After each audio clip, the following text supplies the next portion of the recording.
What's up, y'all? It's your boy Dawson from Dawson Speak TV and also D&D TV. I want to thank everybody rating, commenting, and subscribing, and everybody who's commented, and those new people who subscribe. I really appreciate it.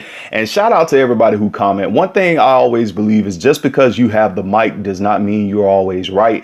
And when I look at the people who comment on our videos and stuff, I have some of the smartest people who comment, and I look at all y'all comments and I read them. And a lot of times, y'all, we agree on things and we don't agree on things, but it's definitely real cool to see that people who are thought provoking and who definitely have something to say. And if y'all have any topics that y'all would like me and Denise to discuss or for me to touch on, y'all just put that in the comment section and I will do that, because I am the conscious social worker and I am just going to speak the truth.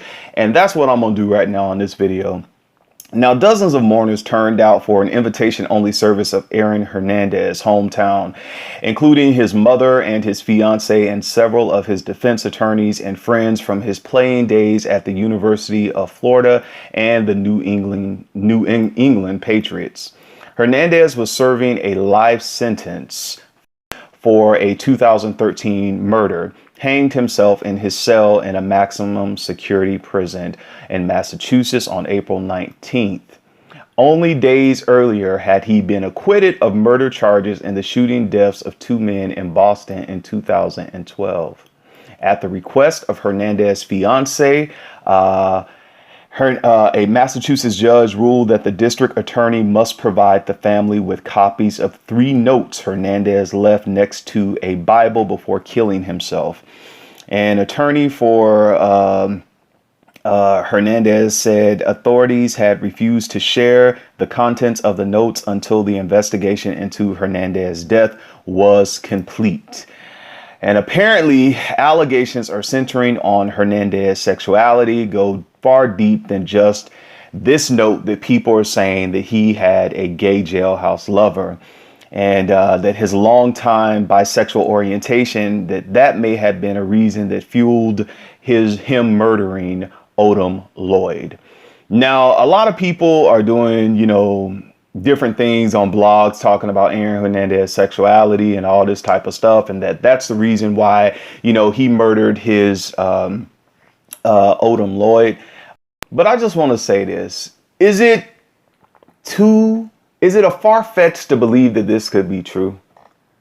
That's really what I want to talk about, because I see people saying, oh, well, you can't just say because he did this, it's not true. And then, we don't really know what the 3 letters are and all this kind of stuff. But according to multiple law enforcement sources talking to Newsweek, Lloyd, who had been a friend of Hernandez, was dating the football player's fiance's sister at the time, knew that Hernandez was bisexual. Fearing that this information would come to light, police hypothesized it is what fueled Hernandez's motive to kill Lloyd. Now, I did a video a while back, and y'all go check that video out. It was about this guy, Markeith. What was his name? Markeith something. It's a video about him being shot. This guy, I forget the dude's name. I forget it, but it's a video I did about this guy who was outing Black and Hispanic men out on Facebook. And this dude was, filming these guys in the act. It was guys who were married, guys who were so-called on the down low, who didn't want their sexuality to get out of there.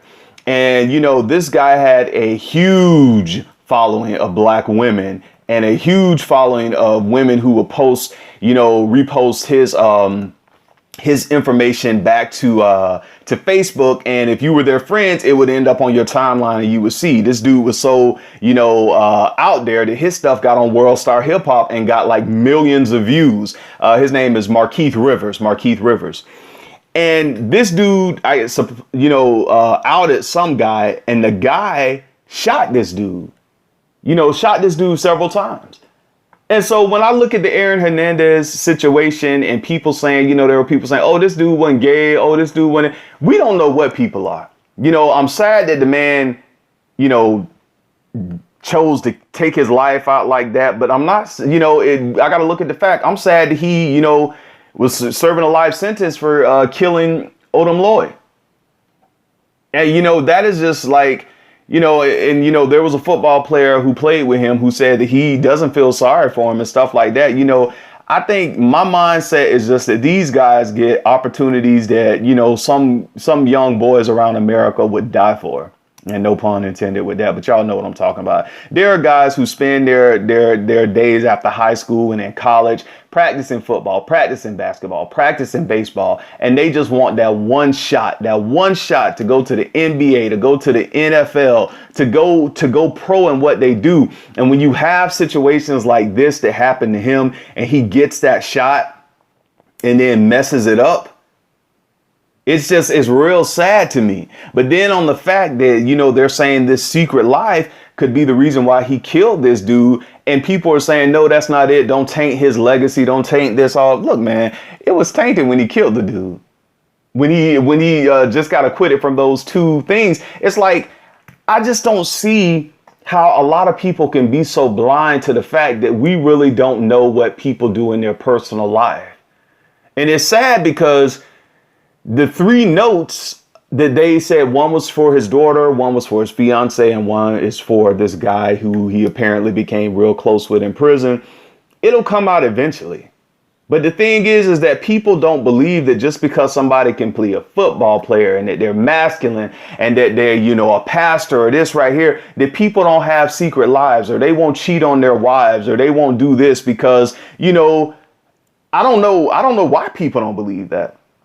And when stuff like this comes out, one thing I only hope, as being a conscious social worker and have dealt with women, Black and Hispanic women who are HIV positive, who have been cheated on, who have been left with a bunch of kids. Y'all, that's the reason why I do this stuff, because this is what I see every day. This is what I hear working with clients within the South Florida area who are in dire situations. That women are so easily to get in situations with people like this, like his fiance is. So easy to get with guys, and, you know, you see the money, you see, you know, the career moving, that you don't really care about what these athletes or what these men are doing on the side. And there are women who cheat too and who do dirty stuff too as well. But right now we're talking about this situation. And I hope what it does is that it opens up a dialogue to talk about this, because there are a lot of people from these comments I was reading who think just because somebody plays sports that don't mean they're going to tip and dip. And I'm going to tell y'all something. I told Denise this, you know, I'm getting back in the gym and stuff, and I run more now, and I'm about to go run now. And I was running down here by the park by where I stay at. You know, I do an early morning run, or I'll run in the evening. And this particular day I was running early in the morning.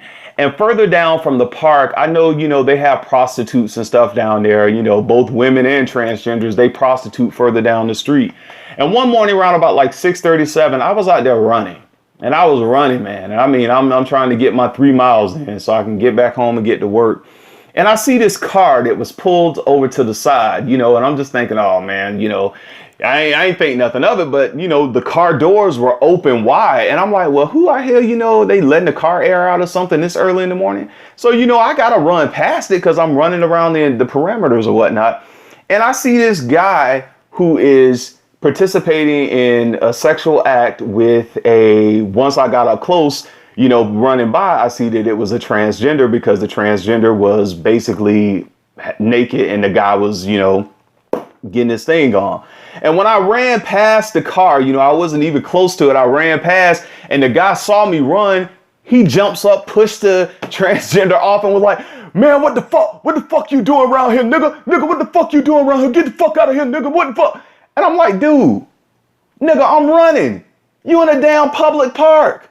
And why? And I'm looking, I'm like, well, maybe that was a female and he just didn't want to get, but I'm like, if you fucking a female dude, why you gonna get that mad? I'm like, these dudes will hide any fucking thing. And I told Denise this, and I told some of my homeboys at the gym this, because I'm like, you think you know people, but you don't know what people will do in their personal time. Here it is in a public park. This dude in a lowrider looked like he was all thugged out and stuff right here, just going all out with this transgender in the park, in a public park that people bring their kids to, that people run, people come play basketball, play tennis, and you get mad because somebody see you having sex with a transgender in a public park. Move a little better with whatever you hide, man. You know, and in the same situation with Aaron Hernandez, it's like, if that is the situation, if he was gay, if he was bisexual, that's just what he was. And you know, it's just a sad situation all around, but I just want the women out there to wake up on certain issues. Because a lot of y'all not believing a lot of things, even though things are in y'all face. And, you know, I always, y'all know Denise, my sister, and I jump on her with everything. I don't let Denise breathe when it comes to dating, because I know, you know, how as a man, I know what men can see through bullshit. Let's just say it that way. And if you got a homeboy or a brother or somebody who really loves you, they'll tell you that, look, that dude ain't right. I don't care what he say. I don't care if that is your pastor. I don't care if he is, say, he in the army. I don't look. It's something about that dude right there that you need to be careful. And if you choose to go on with that dude, knowing that people who love you said certain things about that particular dude or that girl, then it's on you. And basically, that's how I feel about this case. Y'all let me know what y'all think about this situation. Again, this your boy Dawson. I got to get out here and go exercise. Peace.